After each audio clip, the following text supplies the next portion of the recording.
قصص الانبیاء میں آج ذکر کیا جائے گا امام حسن ابن علی رضی اللہ تعالیٰ عنہ کا، جو کہ رسول اللہ صلی اللہ علیہ وآلہ وسلم کے نواسے تھے اور جن کا چہرہ مبارک حضور اکرم صلی اللہ علیہ وآلہ وسلم سے ملتا جلتا تھا۔ نورانی چہرہ تھا اور نرمی بھری طبیعت اور کردار میں کمال کا سکون۔ اب ویژولائز کیجیے، ایک دن کیا ہوتا ہے کہ مدینہ کے بازار سے آپ گزر رہے ہوتے ہیں، مدینہ کے بازار سے آپ گزر رہے ہوتے ہیں، تو ایسا جب یوزلی ہوتا تھا تو لوگ آپ کو بڑے ہی ادب کی نگاہ سے دیکھتے تھے، محبت کی نگاہ سے دیکھتے تھے، عقیدت کی نگاہ سے دیکھتے تھے، سلام کرتے، عزت دیتے۔ لیکن اس دن کچھ مختلف ہوتا ہے۔ اس دن مختلف کیا ہوتا ہے وہ بتانے سے پہلے یہ بتانا ضروری ہے کہ اتنی عقیدت کیوں تھی، کیونکہ یہ صرف مولا علی کے بیٹے نہیں تھے، یہ فاطمہ کے لال تھے، یہ حضور اکرم صلی اللہ علیہ وآلہ وسلم کے دل کا ٹکڑا تھا۔ اب یہ ساری جب آپ ویژولائز کر لیں گے معاملے کو، اور پھر مدینہ کی جو وہ گلیاں ہیں وہاں سے آپ امام حسن کا گزر دیکھیں گے اور آپ امیجن کر رہے ہیں کہ لوگ یوزلی سلام کر رہے ہیں، عزت دے رہے ہیں، عقیدت سے دیکھ رہے ہیں، لیکن اس دن کچھ مختلف ہوتا ہے کہ ایک شخص ہوتا ہے جو کہ غصے کا اظہار کرتا ہے۔ شام کی طرف سے ایک آدمی آیا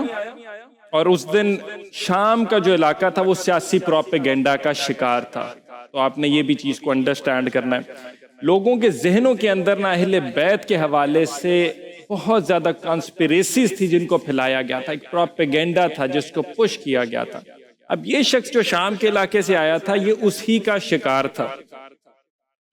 ان باتوں کا اس نے اثر لیا ہوا تھا، اور اس نے جب آپ کو دیکھا تو اس نے پہچان لیا، وہ جان گیا کہ آپ کون ہیں۔ اس نے کیا کیا آتے ساتھ ہی؟ اس نے صرف بات چیت نہیں کی، اپنے غصے کا اظہار کیا اور سخت الفاظ بولنا شروع کر دی۔ اس نے آپ پر تنقید کی،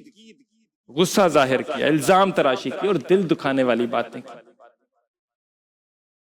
لوگوں کا ارد گرد جو موجود تھے ان کا خون جو تھا وہ کھول گیا، غصہ آ گیا،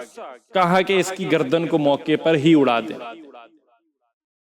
لیکن اس کو موقع دیا گیا کہ وہ اپنی ایک بار بھڑاس جو ہے وہ نکال لے، کیونکہ حضرت امام حسن جانتے تھے کہ کسی کنفیوژن کا شکار ہے۔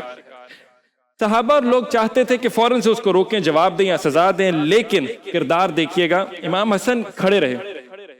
نہ چہرے کا رنگ بدلا، نہ غصہ آیا۔ ایک شخص سے آپ الزام تراشی کر رہا ہے، غصہ کر رہا ہے، الزام، طنز، سب کچھ کر رہا ہے، لیکن آپ کے نہ چہرے کا رنگ بدلا، نہ غصہ آیا، نہ کردار میں وہ جو ٹھہراؤ تھا، وہ خوبصورتی تھی، وہ ویسے کی ویسی ہے۔ جواب میں سختی بھی نہیں ہے اور سکون کے ساتھ باتیں سنتے رہے، جیسے کوئی باپ کسی نادان بچے کی فریاد سنتا ہے۔ اچھا، جب وہ آدمی تھک جاتا ہے نا بول بال کے، اپنا سارا غصہ بڑھا جب اس سے نکال لیتے اور کہنے کو اب کچھ نہیں بچا اس کے پاس، اس نے اپنی ساری فرسٹریشن، جو بھی ایمبیگوٹیز تھی، جو بھی کنفیوژن تھی، اس نے اپنی ساری کلیئر کر لیا۔ اب وہ اس کے بعد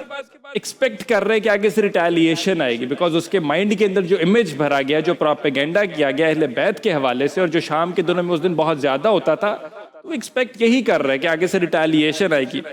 لیکن بڑا ہی خوبصورت جواب آتا ہے، فرمایا بھائی لگتا ہے تم یہاں کے رہنے والے نہیں ہو۔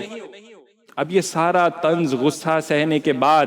یہ جواب آ رہا ہے کہ بھائی لگتا ہے تم یہاں کے رہنے والے نہیں ہو، شاید تم کسی غلط فہمی کا شکار ہو۔ اگر تم مسافر ہو اور رہنے کے لیے جگہ چاہیے تو میں تمہیں جگہ دیتا ہوں،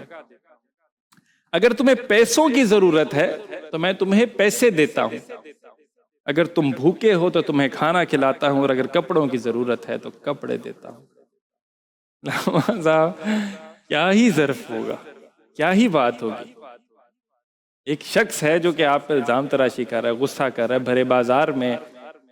سب کچھ سب کے سامنے کر رہا ہے، اس کے جواب میں کہہ رہے ہیں کہ نہیں، کپڑے چاہیے کپڑے لے لو، گھر چاہیے گھر دیتا ہوں، پیسے چاہیے پیسے لے لو، روٹی چاہیے کھانا دیتا ہوں، اور بڑے پیار سے، بڑے اطمینان سے، بڑے سکون کے ساتھ۔ اب سوچنا یہ ہے کہ جس کے اوپر الزام تراشی کی گئی ہے وہ مدد کی آفر کر رہا ہے۔ اب یہ سن کر نا وہ آدمی جو تھا وہ کام کر رہا ہے، مطلب آپ ہوتا نہیں ہے نا، آپ ریالٹی نہیں ہے، ہیومن نیچر نہیں ہے کہ آپ کس کے ساتھ ایک طرح کا اتنا اگریسو برتاؤ کرے اور وہ آگے سے اتنا پولائٹلی آپ کے ساتھ ڈیل کرے۔ وہ شخص ناکام کے رہ گیا، اس نے کہا نہیں میرے تک جو باتیں آئی ہیں وہ باتیں اہل بیت کے حوالے سے وہ ٹھیک نہیں ہیں، کچھ نہ کچھ تو غلطی ہے۔ کیا کہتا ہے کہ جی میں گواہی دیتا ہوں کہ آپ اللہ کے بہترین بندوں میں سے ہے، مجھے آپ اور آپ کے گھرانے کے بارے میں غلط باتیں بتائی گئی تھیں، آج سے آپ مجھے سب سے زیادہ عزیز ہیں۔